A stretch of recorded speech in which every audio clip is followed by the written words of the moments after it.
بعد شهرين تجربة هذا موقع للشغل أونلاين موثوق وأقدر أنصحكم به. أكثر سؤال وصلني الفترة اللي فاتت عن مواقع للشغل أونلاين موثوقة وممكن تناسب العراقيين أو من الدول العربية. فهذا الموقع يعني مثل باقي المواقع كنت شاكة بيه، فقررت أنه أجربه لمدة شهرين حتى أقدر أعطيكم التجربة الصادقة عنه. من أبرز مميزات هذا الموقع بأنه به تدريبات وشغل. يعني شنو تدريبات؟ يعني لمدة شهرين أو 3 أشهر أو حتى 6 شهور تشتغل ويا الشركة براتب أقل من راتب الموظف الكامل، لكن حتى تكتسب خبرة وكذلك ينطوك مقابل مادي. موجودة بوظائف هماتين بنوعين، وظائف تكون بدوام كامل ووظائف تكون بدوام جزئي، فأنت تختار الشيء اللي يناسبك. وأغلب هذه الوظائف مناسبة للخريجين الحديثين، فما أعتقد راح تواجه مشكلة بموضوع الخبرة. العملية الاختيار بهذا الموقع يتم عن طريق أنه أنت تملي السي في مالتك او البروفايل، تحط بيه كل المعلومات عنك، الاكسبيرينس مالتك، السكيلز وكل شيء. ولما تقدم على الشغل راح يطلب منك تكتب الكفر لتر، اعتقد هيك اسمها الكفر لتر، اللي هي بيها تكتب للفريق الاتش ار ليش ممكن يختاروك لهاي الوظيفه، فتكتب عن الاكسبيرينس مالتك وغير هذه الامور. لما راح يشوفوا ان البروفايل مالتك مؤهل انه يقبلوك لهاي الوظيفه، راح يدزولك اساينمنت. هذا الاساينمنت خلينا نقول فد شغل بسيط يشوفون مهاراتك من خلاله. طبعا الموقع هو عباره عن وسيط بينك وبين صاحب العمل، يعني مو هو اللي راح يدفع لك، صاحب العمل اللي راح يدفع لك. فلذلك ما نضمن انه انت ما راح يتم النصب عليك، لازم انت تكون مدقق بهذا الموضوع. بالنسبة لأهم سؤال اللي هو طرق الدفع بهذا الموقع، طرق الدفع بهذا الموقع هي مو محددة. يعني شنو مو محددة؟ يعني انت تقول لصاحب العمل شنو طرق الدفع اللي تشتغل عندك او بالدولة مالتك، وهو راح يساعدك ان شاء الله. وانا اعتقد هذا الموضوع خلينا نقول مرونة تفيدك يعني، بس كلش ضروري تتفق على مسائل الدفع بالمقابلة. خلونا ننتقل للموقع واشوفكم كل التفاصيل. تمام، فهذه واجهة الموقع مثل ما قاعد تشوفون. طبعا الموقع اضافة الى هذا يوفر عدد من الكورسات، بس هذه الكورسات مو مجانية للاسف، بفلوس. بس يعني اذا حبيت ممكن تشوفها، بس هاي مو مهمة بالنسبة لنا اليوم. المهم عندنا هي موضوع الوظائف والتدريبات. مثل ما تشوفوا هنا لي فوق اكو internships واكو الكورسز هاي اللي قلت لكم عليها الدورات، واكو الجوبز اللي هي الوظائف. مثل ما تشوفون هذا اسمي والايميل مالتي، هنا ماي ابليكيشنز يعني الوظائف اللي انا مقدمة عليها، وهنا الريزومي او السيرة الذاتية، وهنا البريفرنسز اللي هي يعني انت شنو اختيارك للوظائف، يعني حتى يطلع لك اشياء مقاربة للشيء اللي انت تريده. خلينا نفوت على وحدة وحدة. خلينا مثلا اول شيء نتصفح الوظائف. طبعا لما تفوت على الوظائف اختار work from home، يعني وظائف تكون تقدر تشتغلها من البيت، فراح يطلع لك وظائف كلش هواية مثل ما تشوف، وظائف كلش هواية منوعة بكل المجالات حرفيا. تعديل الفيديو، الكونتنت رايتنج، السيلز، البرمجة والتطوير، وهذه السوالف كلها تقدر تلقاها بهذا الموقع.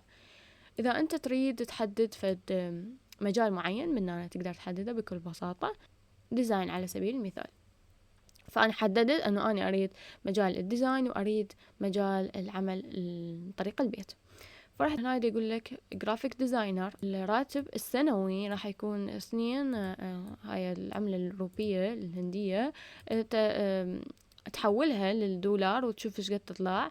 هذا يقول لك الخبرة من 0 إلى 2 سنين، يعني مو خبرة قوية يريد، فهذا شيء جيد. انتم تشوفون هنا هنا راح يقول لك البرامج اللي هو يريدك تشتغل عليها. وهنا اكو فد شيء اللي هو مثل ما تعرفون الوظيفة مو رأسا تشتغل كموظف، راح تكون اكو فترة خلينا نقول تدريب لحد ما يأهلوك الى ان تكون موظف. فاكو راح يعطوك راتب، خلينا نقول راتب رمزي لحد ما انت تتعين عندهم. فعندنا هنا الانترنشيب سماتينها.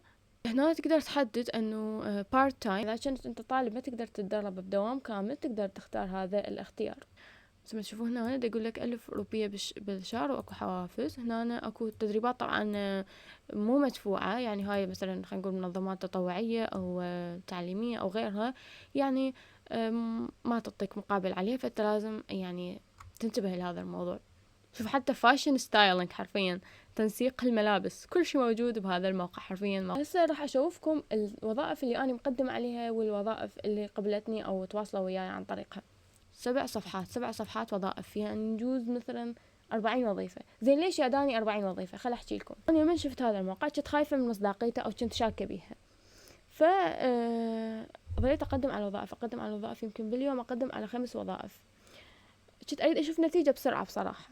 فشنو صار بالنهاية راسلوني أكثر من شركة بنفس الوقت، فاحتارت شنو أقبل شنو أختار. فلذلك لمن راح نفوت على خانة الرسائل راح تلقون هواية ناس أني لابستهم، لأنه أنا أبلايد يعني بعدها الشركة ما متواصلة وياي، وهذه إن تاتش يعني الشركة دا تتواصل وياي، دا تدزلي رسائل، دا تريد تعرف أكثر عني. وأكو هاي not selected يعني اختاروا شخص تاني للأسف. هنا أنا hired يعني اختاروني، مثل ما نشوف هذا السيرتيفيكيت هي انهم اختاروني لهذه الوظيفة. تمام. شغلة كلش حلوة لما تقدم على فد وظيفة او فد تدريب يطلع لك هذه اللي هي الميسنج سكيل، يعني انت قدمت على هالوظيفة واكو فد سكيل ناقصة عندك، فد شي مثلا خلينا نقول هنا قال لي الواير فريمينج ناقص عندي، انا ما خلته بالبروفايل مالتي، انه حتى يقول لك انت شنو الشيء اللي تحتاج تقوي نفسك وتتدرب بيه.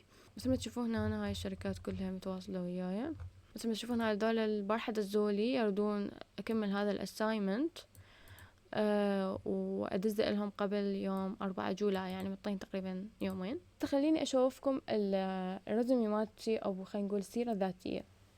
طبعا هذه السيرة الذاتية مالتي مثل ما تشوفون هنا خالة التعليم مالتي، خالة هنا الوظائف اللي أنا اشتغلتها، هنا الانترنشيبس اللي أخذتها، هنا التدريبات أو الكورسات اللي أخذتها. طبعا أنا مو كل الكورسات أنا خلتها، خالة بس اللي إلها علاقة بالشغل اللي أنا أريد أحصله من هذا الموقع، خالة السكيلز أو المهارات اللي أنا أعرفها، خالي حسابي مال بيهانس او البي شغلي. شغله كلش حلوه بهذا الموقع، يعني انت مو تكتب هنا سيرتك الذاتيه، تقدر تحملها كشكل PDF وتقدم بيها على وظائف ثانيه بغير مواقع او بغير شركات عن طريق هنا دقمه الداونلود.